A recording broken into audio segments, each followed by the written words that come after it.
The Pixel 9 Pro XL is just a bigger Pixel 9 Pro, but that's good enough. It doesn't have exclusive camera features of extra RAM for a boost. It's just got a bigger display and bigger battery. That means the Pixel 9 Pro is an even better pick this year, but it also means that you can choose your Pixel based on the size you like, not the features you need. If you feel like new Pixel phones arrived sooner this year, you are right. Google's August Pixel hardware event gave us not a duo but a quartet of new phones, starting at one end with the new baseline Pixel 9 and freshly topped with the Pixel 9 Pro Fold. Into larger phones, then the XL nomenclature should tip you off as to where you might want to spend your money. This is the direct successor to last year's 6.7-inch Pixel 8 Pro. It's the biggest Pixel yet, and it sports a new design that marks a relatively significant shift in the series aesthetic. The camera bar introduced with the Pixel 6 series is gone, and instead we have the camera peel. The fit and finish have unquestionably been elevated, with the phone's polished frame adopting a much flatter form that's decidedly iPhone-like in its execution. And Google says new construction methods or material choices make it twice as durable as its predecessor. In reality, the Pixel 9 Pro XL feels great, with the best build quality I have seen from Google to date. Not to mention, it looks superb thanks to an updated Super Actuate display that boosts higher peak brightness than anything Apple or Samsung has to offer. The move to an ultrasonic fingerprint sensor is welcome too, delivering on Google's promised speed improvement.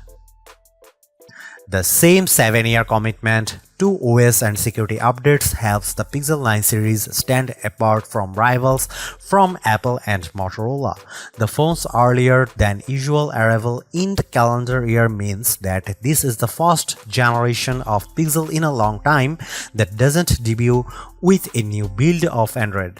It will benefit from the same future releases of Android as the Pixel 8 line and likely no more. Beyond the usual fare of a clean Pixel experience, AI is all Google is talking about, with an updated Gemini Nano model that is multimodal and 3 times more capable running on device. You'll find AI-generated features throughout the user experience.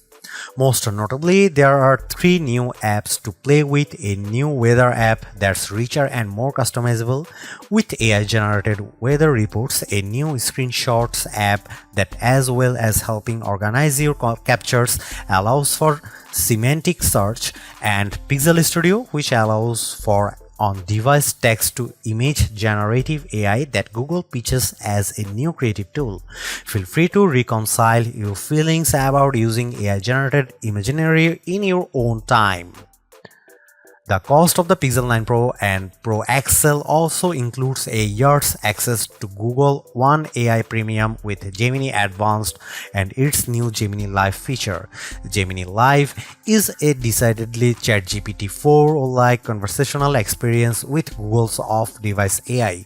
It works well for things like how-to guidance and recipe help, but still comes with limitations surrounding how it can actually action on-device tasks for you. All the on-device AI experiences are powered by Google's new Tensor G4 SoC paired with new higher RAM ceiling of 16GB.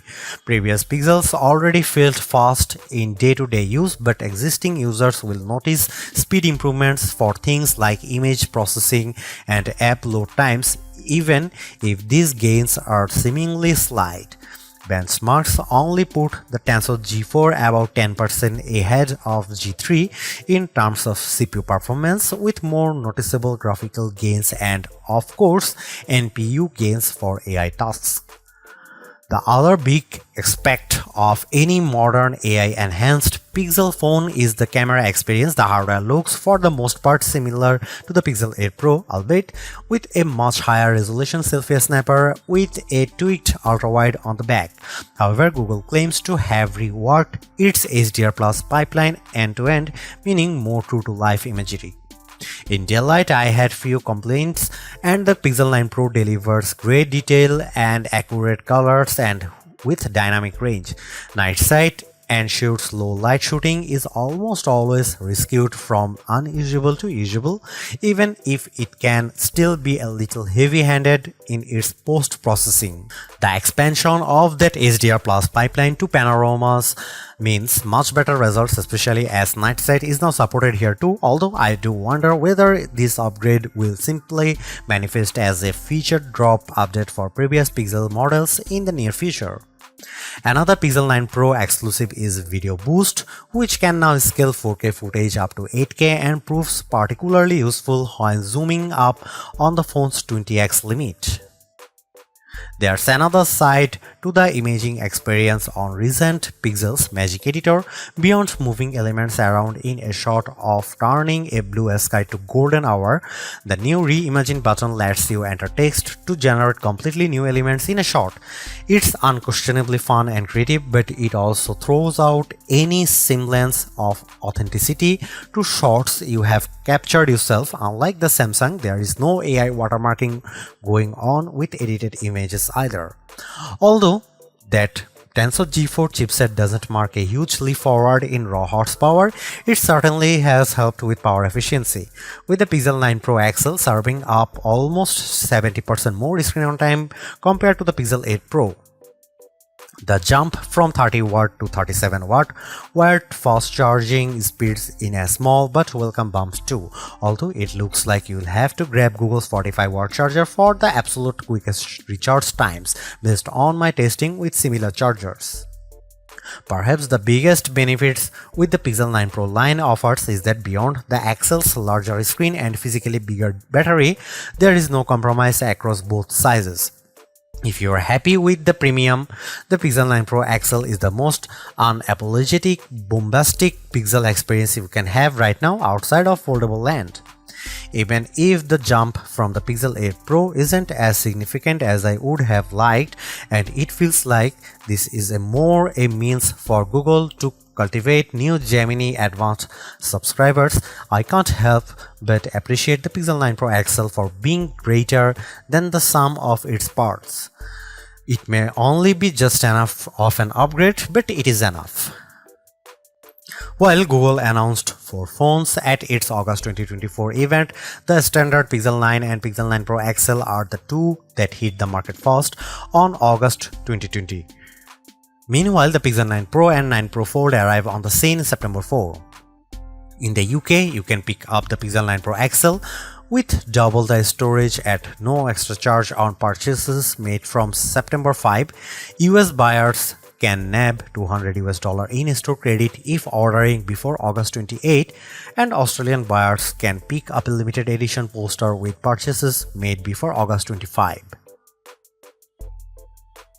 The addition of the new smaller Pro model this year helps Google justify its decision to render the Pixel 9 Pro XL the most expensive candy bar Pixel to date. It starts at $1,099. It's practically like for like when compared to equivalent storage option of the iPhone 15 Pro Max, truly putting an end to the notion that the Pixels are the affordable flagship option.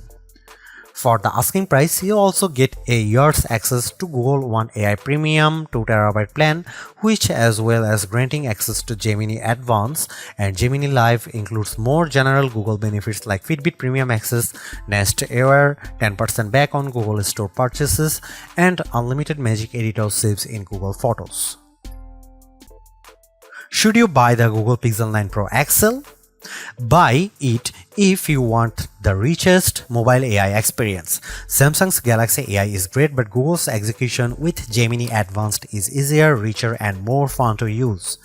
Buy it if you want an excellent camera phone. The Pixel 9 Pro XL's camera system is a small but appreciated upgraded on its predecessors, highlighted by a new bag of AI-supported tricks you can't get outside of the Pixel family. Buy it if you plan on using this phone for a long time. Still among the best there is Google commitment to 7 years OS and security updates is once again hard to argue with. Don't buy Google Pixel 9 Pro XL if you want fast charging. Battery life is greatly improved, but despite a bump in speed, the Pixel 9 Pro XL's 37-watt wired charging is still well behind what rivals like OnePlus and Xiaomi offer. Don't buy it if you want the best RAM and memory. While Samsung forges ahead, Google seems reluctant to move to the latest, fastest, and most power-efficient RAM and storage in its phones, which stings when they cost about the same. Don't buy it if you want to play a lot of games. Google's mobile silicon isn't built for gaming, and while the Tensor G4 handles intense games as well, you will get a much better experience with a recent iPhone or any flagship rival running the latest Snapdragon chipset.